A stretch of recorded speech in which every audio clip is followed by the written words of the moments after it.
Hey guys, what's going on? It's Alan here, and today we're gonna take a look at a couple of reasons why we get stuck in lower ranks and how to deal with those things and get those desired rank ups. I've done a lot of these mistakes myself, and I'm still doing some of them, even though I'm aware of them, so I'm gonna point them out for you and for myself, so we can all stop blaming CSGO and actually work on those things, that will make us actually better in the game. So let's not waste too much time here and let's take a look at the first thing. But it won't really waste too much time if you just hit the subscribe and like, let's just go. First thing is movement. This is one of the most overlooked aspects of the game. Most of you probably know the basics, so you don't run and gun with AK, you know that you can't move if you want to be very accurate and things like that. But how do you actually improve this in game? One of the most important things is strafing and counter-strafing. This is where a lot of you make mistake. You start warming up on bots and you kill 500 of them, like that. You're just standing still. And that's not very good because the scenery is very far from what's actually happening in the game.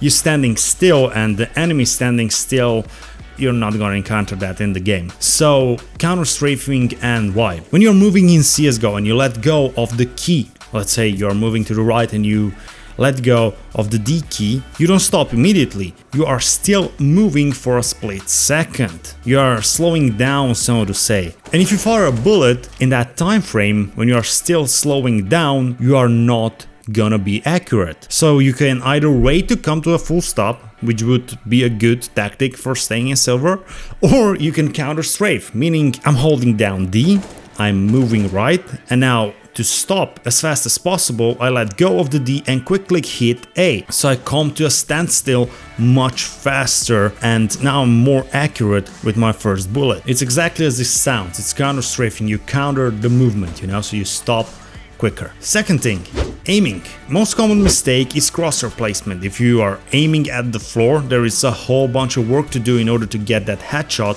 if your enemy pops out. Whenever you are practicing aiming or practicing anything really, remember to keep your crosshair at head high at all time. Over time you will notice how much your accuracy and headshot ratio improves. One of the biggest tips here is to practice in community deathmatch headshot only servers. This is the best thing ever. Just go in there and get headshots. Don't even look at the scoreboard.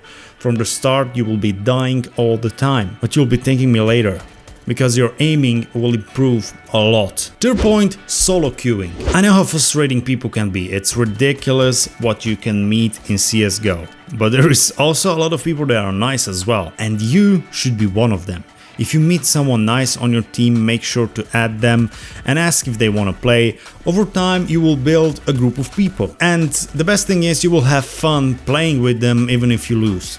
But trust me, you will have much higher chance of winning if your teammates aren't toxic, if they aren't trolling, if they're actually there to play the game. They're calling out info and playing as a team, they are actually sticking with a tactic. One of the great sites for finding teammates is dreamteam.gg. You can register your profile there for free and you can search for team and apply to teams depending on your demographic and language and skill level and things like that. You can even make your own team that other people can apply to. Also, if you want to play with me, you can find my Steam link in my YouTube description. And if you want to add me, and go for a game sometime, I'll be happy to. Number 4, warm up. Back in the days, I used to do that. I used to skip warm up and go straight for competitive. Do never do that. Like seriously, don't do it. Warm up is very important because it wakes up your muscle memory and your hands adjust to the mouse and keyboard. It's a warm up. It's self-explanatory, right? Don't leave it out. Also made my warm up routine video if you want to check that.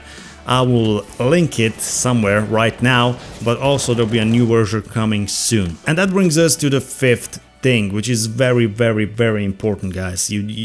I cannot stress this enough. In-game behavior. If you're being negative, if you're bringing negative energy in the first few rounds because your teammates are shit and they are not playing as you like, maybe you are the reason you'll lose the game. It's important that you always push your teammates. Be that guy that always says, nice try. If you lose a round, don't be the guy who didn't clutch, tell him it's okay, maybe kindly explain what he did wrong. Don't be toxic overall. Just a few weeks ago I played with a guy who actually called a timeout just to motivate us and bring some positive energy to the game. And after we lost, he added me and he messaged me saying that I seemed like a nice guy and that he wanted to say that he's sorry that he didn't play as good as usual, although he was the best on our team. These are the type of people that we need in the game. Be these people. Thank you guys for watching, hope you enjoyed, hope this helped you. Don't forget to subscribe and I will see you all in the next one. Bye bye.